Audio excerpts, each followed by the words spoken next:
bulmadılar. Çünkü Kafkasya'nın bereketli toprakları, zenginlikleri başkaları tarafından da keşfedildi ve Kafkasya iştah kabartıcı topraklarıyla pek çok saldırıya, işgale maruz kaldı. Çerkezler bu saldırılara uzun süre göğüs gerdi. En çetin mücadeleyi de İstanbul ve Hindistan'ı elinde tutanın dünyaya hükmedeceğini düşünen, bunun içinde Kafkasya'yı almak isteyen Ruslara karşı sergiledi. Rusya ile Kafkas halklarının amansız savaşı zaman zaman dursa da 306 yıl sürdü. Bu 306 yılda Ruslar 1,5 milyon asker kaybetti. Ancak her kaybettiği askerinin yerine yenisini koyarak ve ordusunun gücünü modern cihazlarla donatarak Kafkasya'nın etrafındaki çemberi de daraltmayı başardı. Ama iş çemberi daraltmakla bitmiyordu. Rusların Dağlılar dedikleri Kuzey Kafkasya halkları direnmekten vazgeçmiyordu. En iyisi onları sürgün etmek, Kafkasya'yı boşaltmaktı. Bir ay süre verildi Çerkeslere. Ya Kuban ötesinde gösterilecek yere gideceklerdi ya da Osmanlı topraklarına. Kalan olursa savaş esiri sayılacak ve ona göre işlem görecekti. Çerkezler çaresiz mallarını yok fiyatlara elden çıkarıp yanlarına açlık ve sefaleti alarak yola çıktı. Kimileri daha bu yolun başında yenik düştü ölüme. Kimileri ise yolu zar zor kat edip yeni bir yaşam için limanda bekleyen gemilere bindi ve Karadeniz'in azgın sularında yeni bir can pazarı başladı. Ruslar nihayet düşlerine ulaşmıştı. Kafkasya bomboş ama masalsı güzelliğini yitirmiş, kutsal bir varlık olmaktan çıkmış, onları bekliyordu. Ama Karadeniz'i aşıp yeni yaşam kurmuş ve nesillerini sürdürmüş Çerkezler hiçbir zaman unutmayacaktı onu. Kimi zaman ağıtlar yakarak, kimi zaman şiirler yazarak ona karşı özlemlerini yaşatacaklardı her zaman. Akşama doğru olarak biz de bu özlemi biraz olsun dindirmek için özel bir klip hazırladık sizler için. Dinleyeceğiniz şarkı Lorena McKennett'ın The Books of Secret albümünde yer alan Night Ride Across the Caucasus. Şarkıyı Türkçe'ye çeviren Çetin Öner. Çetin Öner aynı zamanda klipte yer alan doyumsuz güzellikteki Kafkasya görüntülerinde sahip. Birlikte izleyelim.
Sus cuando se cuero terjemah setiap.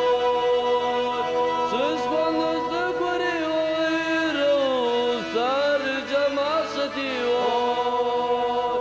Maghrib zahami في الغم وجمادنا وغاجميدا. مغرب زحمي في الغم وجمادنا وغاجميدا.